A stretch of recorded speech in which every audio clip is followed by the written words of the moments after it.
কিন্তু আমরা বলছি দেখতে চাই সত্যিকারের বিজেপি বিরোধী কারা, দুধকে দুধ পানিকে পানি করতে চায়। আসো এগ্রিমেন্টে সই করো মমতা ব্যানার্জি, আর আমাদের আফিরজাদা আব্বাস সিদ্দিকী সই করবে।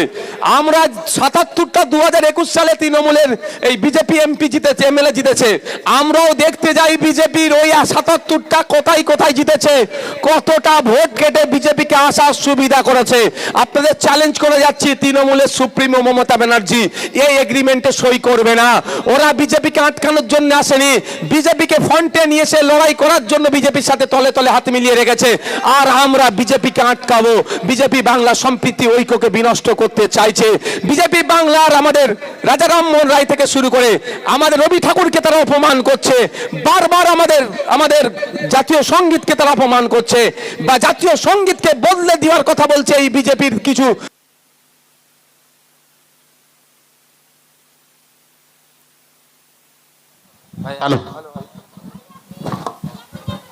তো বিজেপি কি করছে, জাতীয় সঙ্গীতটাকে বদলে দেবে তার নেতারা অনেকে বলছে, আমাদের রবি ঠাকুরকে অপমান করছে।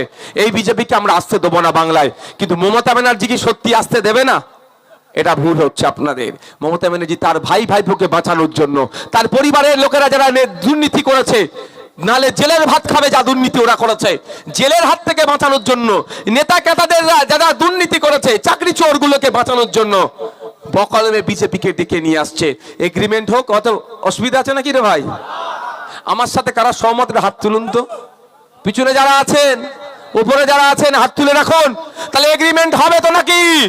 এগ্রিমেন্ট যদি তৃণমূল কংগ্রেসের সৎ সাহস থাকে এগ্রিমেন্ট করুক। একদিকে বড় ভাইজান আব্বাস সিদ্দিকী সই করবে, অপরদিকে মমতা ব্যানার্জি সই করবে। আইএসএফ যদি ভোট কেটে বিজেপিকে নিয়ে আসে, তৃণমূল যা যা শাস্তি দেবে মাথা পেতে আইএসএফ মেনে নেবে। কিন্তু ওই কাগজেও লিখে রাখতে হবে, যদি তৃণমূলের ভোট কেটে বিজেপি আসে, আইএসএফ যা শাস্তি দেবে কিন্তু তৃণমূলকেও মেনে নিতে হবে। চলো, যদি সৎ সাহস থাকে, সত্যিকারের অর্থে যদি বিজেপির বিরুদ্ধে আপনি লড়াই করতে চান, আপনারা সই করুন। আর আমাদের বুকে বল আছে, আমাদের জীবন দিয়ে হলো এই সাম্প্রদায়িক শক্তিকে আমরা আটকাতে চাই। আমরা সই করতে একটা সেকেন্ডও পিছপা হব না। আমরা একটা ধর্মনিরপেক্ষ রাষ্ট্র, সব ধর্মের বর্ণের জাতের মানুষরা সহাবস্থানে বসবাস করছি। দেশকে স্বাধীন করতে গিয়ে বিনয় বাদল, দীনেশ আশফাকুল্লাহ, ক্ষুদিরাম, ভগৎ সিং, প্রীতিলতা ওয়াদ্দেদার থেকে শুরু করে বেগম হজরত মহল, গান্ধীজি, নেতাজি, ফুরফুরার পীর আবু বকর সিদ্দিকী রহমতুল্লাহ আলাইহি, কেউ হিন্দু, কে মুসলমান, কে খ্রিস্টান, এই তারা মন মানসিকতাকে নিয়ে লড়াই করেনি। ওইদিকে হাফেজ বিন নিসার আলী থেকে শুরু করে তারা একটাই, তাদের লক্ষ্য উদ্দেশ্য কি ছিল? ব্রিটিশদের বিরুদ্ধে লড়াই করতে হবে, ব্রিটিশদের শোষণের হাত থেকে দেশকে মুক্তি দিতে হবে এবং শোষণ মুক্ত, অত্যাচার মুক্ত একটা দেশ গড়ে তুলতে হবে। সেই জন্য যে যার মতোভাবে লড়াই করে দেশকে স্বাধীন করেছে।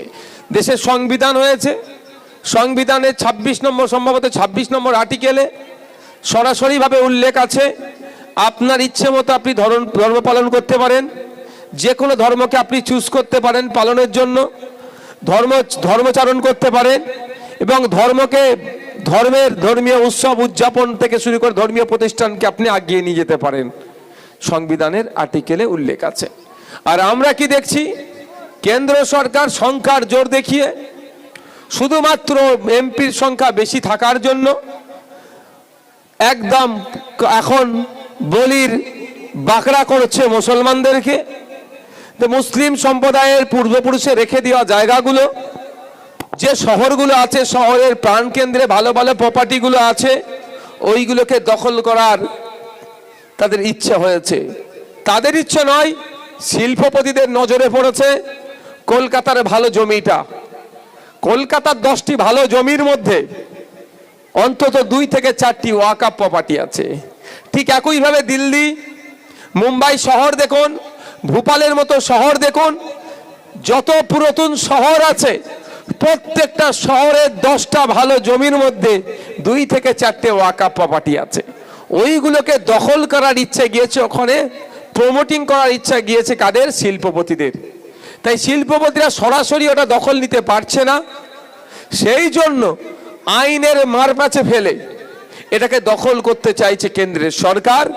তারপরে লিজ হিসাবে শিল্পপতিদের হাতে তুলে দেবে। এটা পুরো পরিকল্পনা মিলিয়ে নেবেন, কিন্তু আমাদের আটকাতে হবে। সেই জন্য এমন আইন বার করেছে। এই আইনকে চ্যালেঞ্জ করে আমরা সুপ্রিম কোর্টে গিয়েছি। ইন্টেরিয়াম আমরা কিছু ফল পেয়েছি, ফাইনাল অর্ডার এখনো আসেনি। এর মধ্যে সারা রাজ্যে আন্দোলন হয়েছে।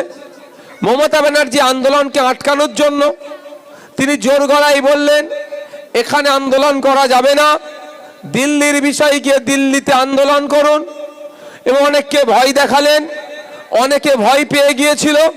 আইএসএফ ভয় পায়নি মমতা ব্যানার্জির চোখ দেখানোকে, নওশাদ সিদ্দিকী ভয় পায়নি, লক্ষ্মীকান্ত হাসদারা ভয় পায় না, তা আপনার বিশ্বজিৎ মাইতিরা ভয় পায়নি। সেই জন্য আমরা লাগাতার ওয়াকাফ নিয়ে আন্দোলন করে গেছি।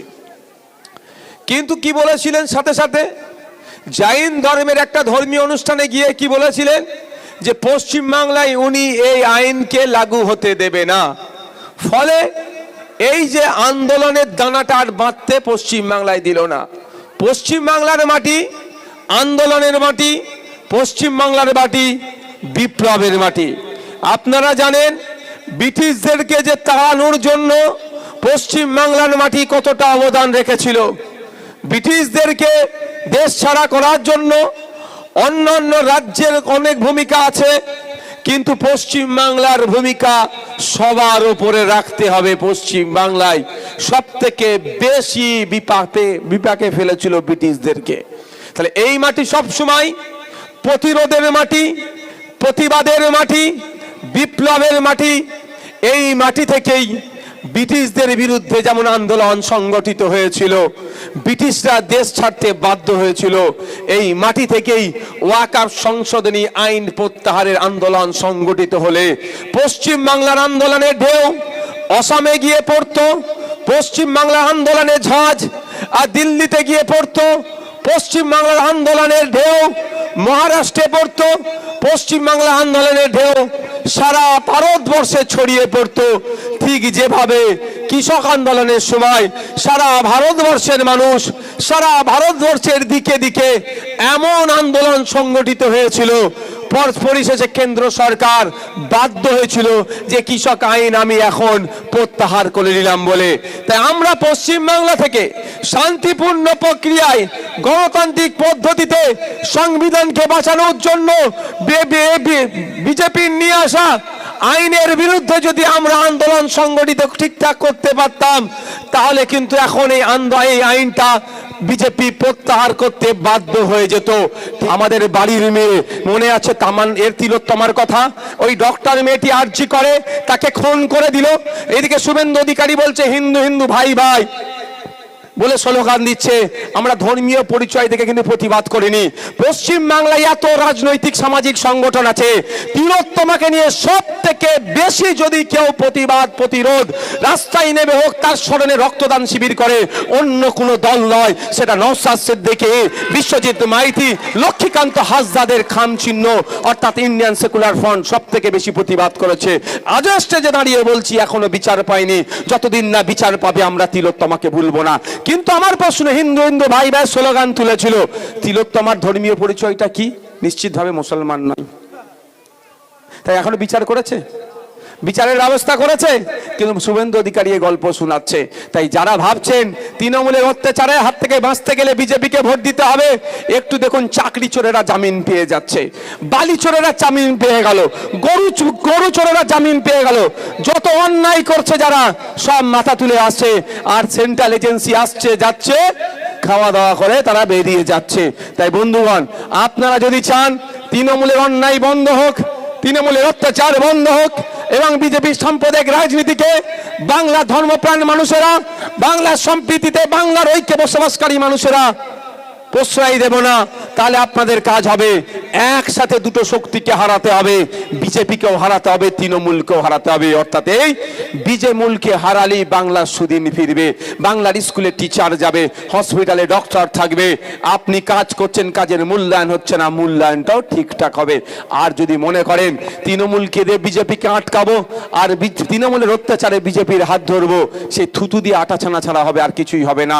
দিনের শেষে কেউ জিতুক আর কেউ হারুক, এদের একজন জিতুক বা অন্যজন হারুক, এদের একে অপরের পরিপূরক। কাকে হারালে অন্যজন বকলেমে জিতবে, একে হারালে ও অপরজন বকলেমে জিতবে। তাই আমরা যদি গোড়া থেকেই পানি আসা লাইনটা বন্ধ করতে পারি, ঘাস না জন্মালে তো গরু ছাগল আসাটাই বন্ধ হয়ে যাবে। তখন আমাদের প্রথম কাজ কি? এখন পানির লাইনটা বন্ধ করা। পানির লাইন বন্ধ করা মানেই গরু ছাগল আসা বন্ধ হয়ে যাবে, এমনি উবে যাবে। 2011 সালের আগে বিজেপি বলে কিছু দল ছিল, মানে বাংলায় খুঁজে পাওয়া যেত।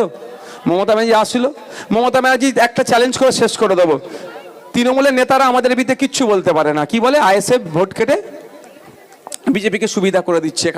এখানে ডুমজুরের মানুষদের বলবো, ডাসির মানুষদের বলবো, আমার ভিডিওটা যারা শুনবেন তাদেরকে বলবো, একটা চ্যালেঞ্জ হোক তৃণমূলের সুপ্রিমোর সাথে আর পিরিজাদা আব্বাস সিদ্দিকী দুজনে সই করবে। আইএসএফ যেখানে যেখানে প্রার্থী দেবে, যদি ওখানে বিজেপি চলে আসে, তৃণমূল যা শাস্তি দেবে মেনে নেবো। আর চুক্তিতে লিখতে হবে, মমতা ব্যানার্জিকে সই করতে হবে, যেখানে যেখানে তৃণমূল প্রার্থী দেবে ওখানে যদি বিজেপি চলে আসে, আইএসএফ যা শাস্তি দেবে তাকে মেনে নিতে হবে। বুঝে আসছে কি বলছি? আমরা ভোট কেটে বিজেপির কাছ থেকে টাকা নিয়ে যদি বিজেপিকে আনার ব্যবস্থা করি, তাহলে এগ্রিমেন্টে সই করব না আমরা।